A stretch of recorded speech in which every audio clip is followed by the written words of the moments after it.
Hey everybody, this is Erica from the Classic On Blog. I'm going to talk about two things. They're a little controversial today. I saw one video in Brooklyn of a crowd bum rushing two police officers because there were two little 12-year-old girls being dragged by police and they're screaming, "Help, help, help."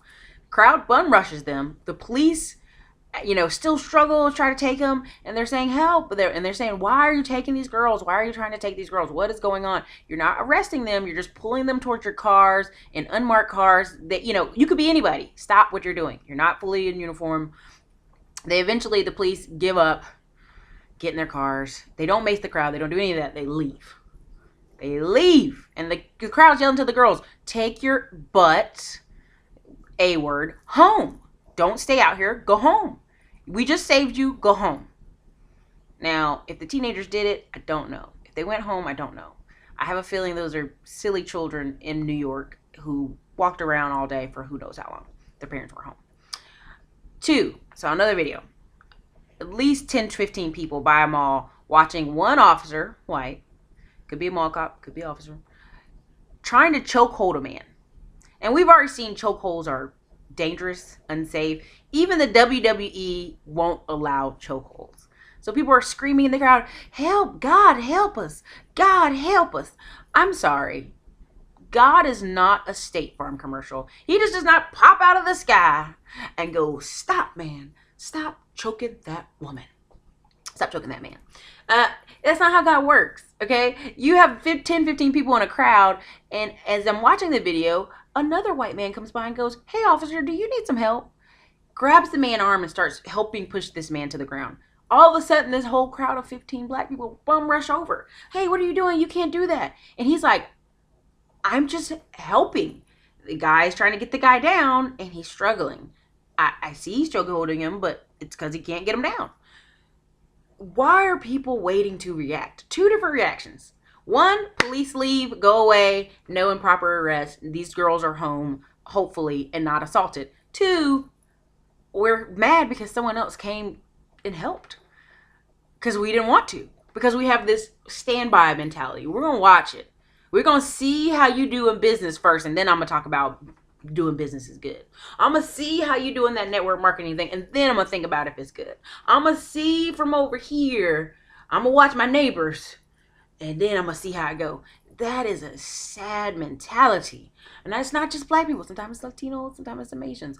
But what I need you to do is stop. Stop waiting and watching and fearing. You want to watch something and complain about it, but not do anything. That is the worst. It's the worst. It makes you a coward. Now, the people in Brooklyn, should they have bum rushed those officers? No, but they saw two men in unmarked clothing grabbing two young girls. It scared the crap out of them. They don't know if somebody was kidnapping them. They're by a school.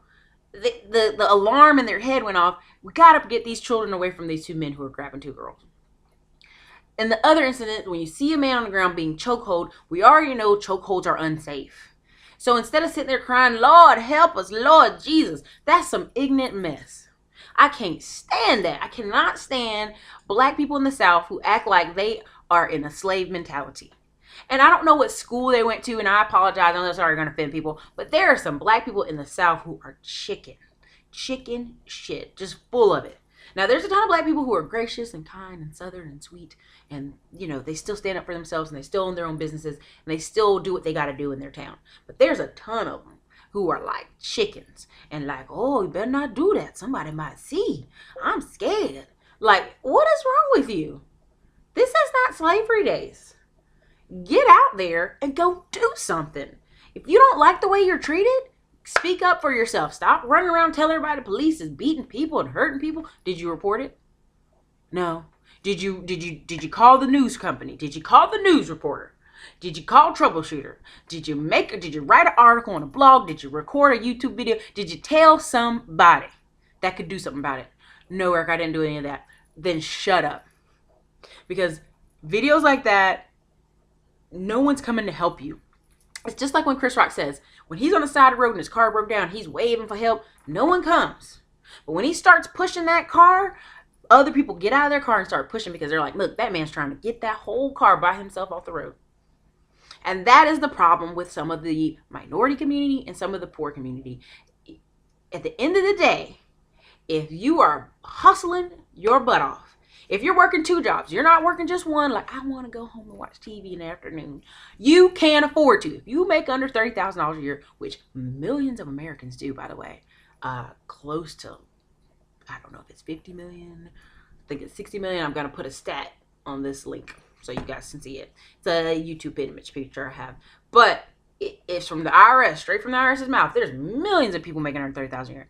If you are making under 30,000 a year and you don't live in Iowa, or you don't live in a quiet part of South Carolina and Georgia that's really cheap, or Mississippi, you need to go work a second job. You just do. And I'm meeting people say, oh, I worked 80 hours a week and only made 20 grand a year. You're a liar. There's no mathematical way possible you worked 80 hours a week and only made 20 grand. Either you have a bad tax representative or you are lying. That's one of the two. Most people, when they work 2 jobs, at least get about 40 grand a year, 45, 50. So don't try to pull that one on everybody. I know we love doing that. I love when college students go, well, I can't work 2 jobs. Yes, you can. You can do it for a year or 2. If it shakes you out of where you're at and pushes you on to the next level, go ahead and take that second job. Do it. I mean, people act like, oh, I have to have sleep and I have to watch The Walking Dead and I have to take time. You don't. You don't. And this is a clap off. You don't. So at the end of the day, watching those videos shows me one or two things. One, if you work together, boom, magic can happen. People are set free. You know, people can't be picked off one by one if you all work together as a team. You know, the dream works. When the team works, the dream works. Okay? That's what I've heard. I'll repeat that. 2, when you just stand by and you don't take action, no one cares. No one cares if you're being injured. No one cares if you're being assaulted.